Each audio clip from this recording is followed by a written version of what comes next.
Hello and welcome back to the shed.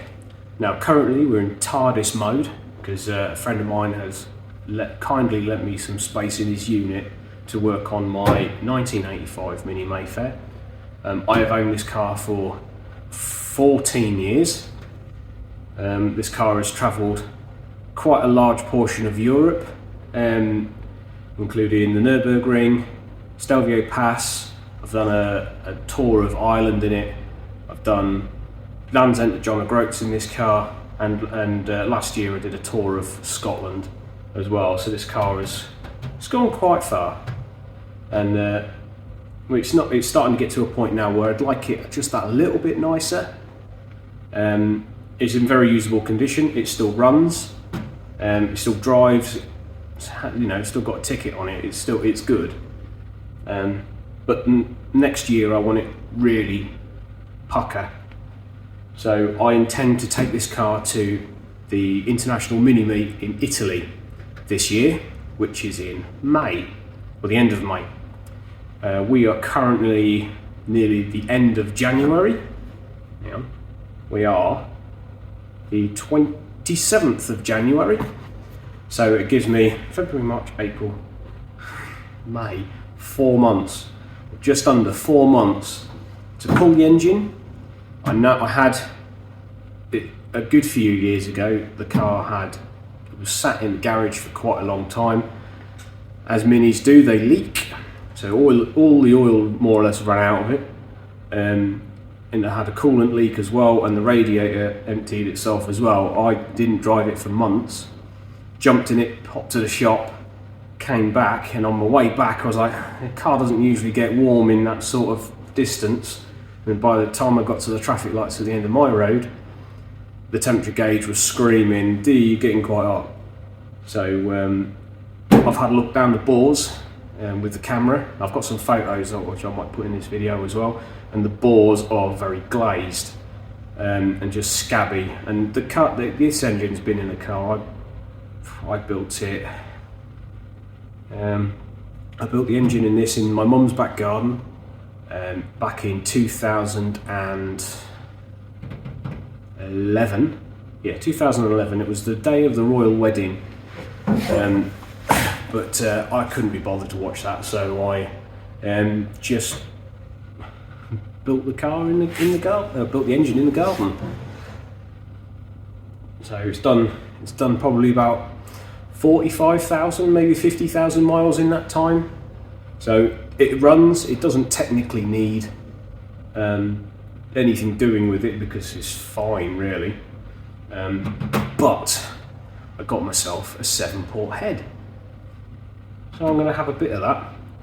7-port head. I've got some R1 throttle bodies, and I'm going to give this probably, I don't know, 15 to 20 more horsepower, and it's currently at 63-ish. Give or take, and it should make it a bit more lively. It's already quite pokey. It's got low down torque. It does go. I scare pretty much all of my passengers. Yeah, this video series is basically me getting the car ready for IMM Italy. Nothing like a deadline, to get you going. So yeah, let's get to it, shall we? Now, we've got some effort to put in on this car, and no word of a lie, I've got quite the monumental task in retrospect. I am aware that there is a hole in the passenger step. I had an identical one on the driver's side, which started the whole restoration process in 2013 when I did it. So basically I repaired that step, whereas I replaced that one. And now it's time for that one. It's got a patch about that big in it. I need to sort that out, and there's a little bit where the stiffener is for the A panel, that's gone all scabby as well, so I need to work my magic on that as well. Yes, got some work to do. This includes the 7-port head, the R1 throttle bodies and getting them running. I know I need to separate them slightly so they line up with the ports of the 7-port. That's going to be interesting and fun. I like a challenge. Underside of the wings have gone there is a bit of surface rust on the underside of the wings on both sides, so that needs sorting. I want to take the front subframe out and clean it up. I'm toying with the idea of completely seam welding it. It doesn't need it. It's not a fire-breathing monster, but do it because I can. And so I might do that. The engine bay needs sorting out, tidying up, and the wiring needs sorting out, and just tying up as well. I've kind of given myself a bit of extra work. Fried a cable while I've sort of started messing around with this. Disconnect your batteries, kids. So do that. So I want to raptor the engine bay, make it look nice. I want to take the rear subframe off. I want to raptor basically the entire underside of the car, including the boot floor as well, and inside the rear valance. If I've got time to do it, I will want to raptor the boot area as well. I've got, because I do road trips in this car, I've acquired myself a right-hand tank. Now obviously a right-hand tank for this, it isn't a Cooper S or anything like that. It upsets, I've had people telling me, well, that's not a proper S. I'm like, it's my car, do what I want with it. So I basically, I can't afford like a really early Mini. The prices are getting silly now. I couldn't even afford to buy this one now. So work with what you've got. I've got this absolute turd. No, it isn't. It's great. It's I've got quite a lot to do. So first, I'm going to have the engine out. That's tonight's job. First, it's got to be jacked up. Got to take the wheels off. Drain the oil, the coolant, pop the drive shafts out.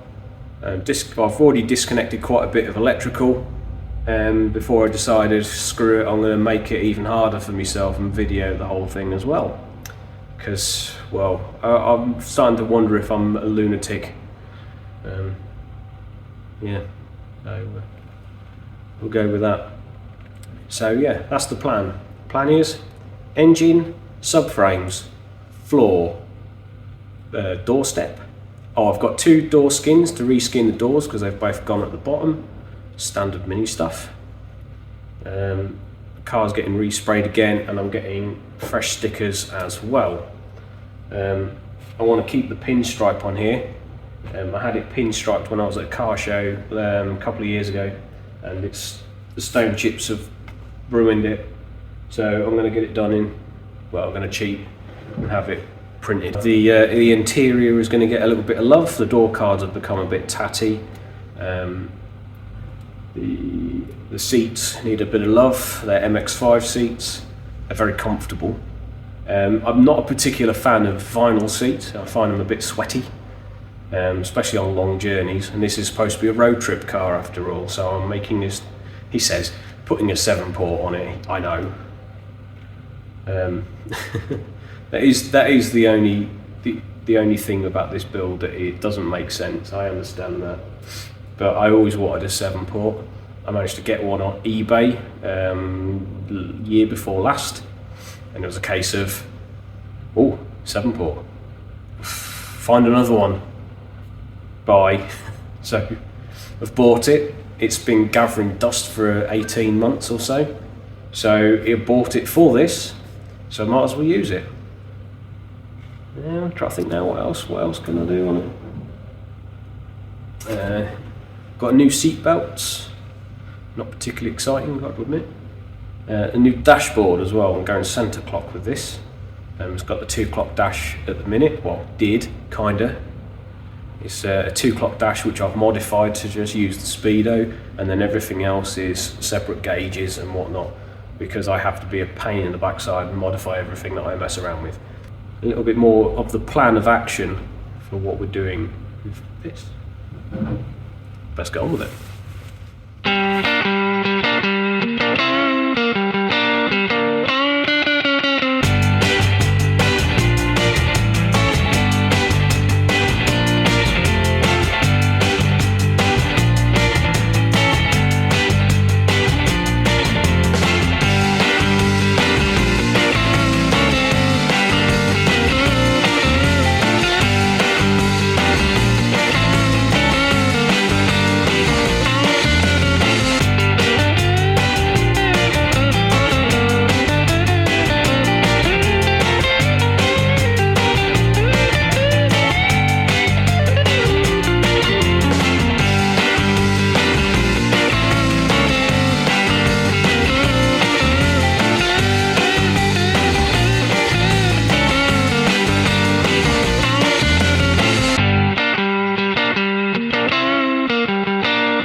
Stubborn little bugger, aren't you?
Right, so everything off the top of the engine is pretty much done.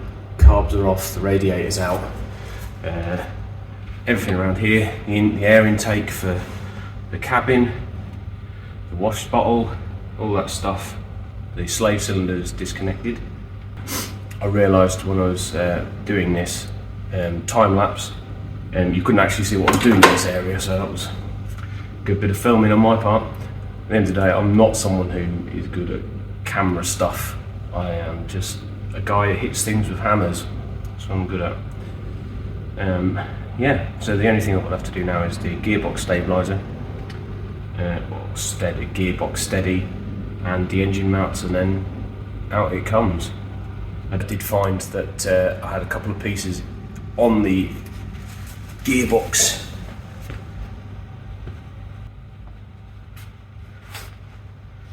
I find some gearbox nasty. Yeah, I'll try and get a good shot of that. I'm not entirely sure what that is yet. But we'll investigate further.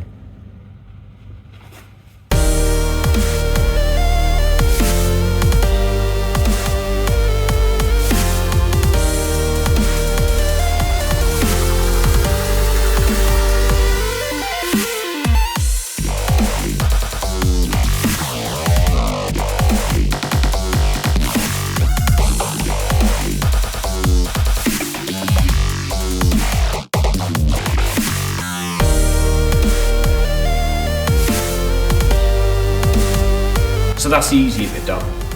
This week's task is to drop the front subframe, get it painted, tidy up the engine bay, paint the engine bay with Raptor because I like it, sort out some rogue wiring, basically for the cooling fan, and possibly remove like all the megajolt wiring and all that sort of thing that I've been using for like forever. This engine, up until I ripped it off, ran megajolt for about 8 or 9 years, something like that, without any issues. So hopefully the Speedway won't let me down, because that's been super reliable and been really good. So yeah, so that's that. Next week I'm going to strip the engine. I've got a big tray that I want to sit it in first, rinse all the horrible filth and nastiness off it first, before I actually start throwing spanners at it, because it's just disgusting. I've been having like a bit of a breather problem, I think, and it's just misted oil all over everything, so around this sort of area it's just utter filth. So yeah, hopefully this one's filmed right. There we go. Yeah, so if you've made it this far, of me waffling on, thank you very much. Cheers, and yeah, I'll try and get an update in the next week or so. This is going to start getting really interesting really fast, hopefully. Well, for me anyway. It's going to get hard work, that's what it's going to be. So 4 months to pretty much not restore an entire car, because the bodywork's virtually done. So to pull the engine, rebuild the engine, change the cylinder head, get the fueling system different, basically change that dashboard. Yeah, I've got quite a bit to do, quite the list, but I'm a sucker for a challenge, or a sucker, idiot? Well, we'll go with idiot. There we go. Now I've got to get out of here again. Oh. Anyway, thank you very much for watching, and hopefully I'll see you in the next one.